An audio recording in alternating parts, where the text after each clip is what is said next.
ഇന്ന് നമ്മൾ നോക്കുന്നത് സീക്രറ്റ്സ് ഓഫ് ദ മില്യണർ മൈൻഡിലെ ഏറ്റവും പ്രധാനപ്പെട്ട ചില ആശയങ്ങളാണ്. അതായത് പണക്കാരനാവുന്നത് നിങ്ങൾ ചെയ്യുന്ന ജോലിയെ മാത്രം ആശ്രയിച്ചല്ല, മറിച്ച് നിങ്ങളുടെ ചിന്താരീതിയെ ആശ്രയിച്ചാണിരിക്കുന്നതെന്ന് ഈ പുസ്തകം പറയുന്നു.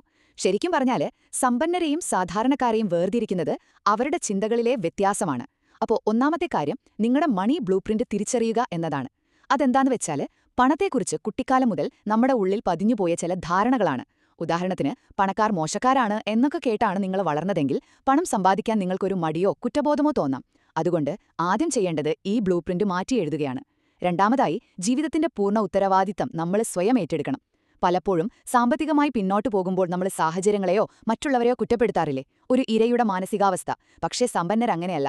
വിജയമായാലും പരാജയമായാലും അതിന്റെ പൂർണ്ണ ഉത്തരവാദിത്തം അവർ സ്വയം ഏറ്റെടുക്കും. അവർക്ക് പ്രശ്നങ്ങൾ വെറും അവസരങ്ങൾ മാത്രമാണ്. അവസാനമായി ഒരു പ്രധാനപ്പെട്ട വ്യത്യാസം. നമ്മൾ ജയിക്കാൻ വേണ്ടിയാണോ അതോ തോൽക്കാതിരിക്കാൻ വേണ്ടിയാണോ കളിക്കുന്നത്? സാധാരണക്കാരുടെ ലക്ഷ്യമെന്താ? കടങ്ങളില്ലാതെ ജീവിക്കുക, ഒരു അതിജീവനം. എന്നാൽ സമ്പന്നരുടെ ലക്ഷ്യം അതല്ല. സാമ്പത്തിക സ്വാതന്ത്ര്യവും വലിയ സമ്പത്തും. അവരുടെ കളി എപ്പോഴും ജയിക്കാൻ വേണ്ടിയാണ്, പിടിച്ചു നിൽക്കാൻ വേണ്ടി മാത്രമല്ല. അപ്പോ ചുരുക്കി പറഞ്ഞാൽ ഒരു കാര്യമേ ഉള്ളൂ. നിങ്ങളുടെ സാമ്പത്തിക വിജയം തീരുമാനിക്കുന്നത് പുറത്തുള്ള സാഹചര്യങ്ങളല്ല, മറിച്ച് നിങ്ങളുടെ ഉള്ളിലെ ചിന്തകൾ തന്നെയാണ്.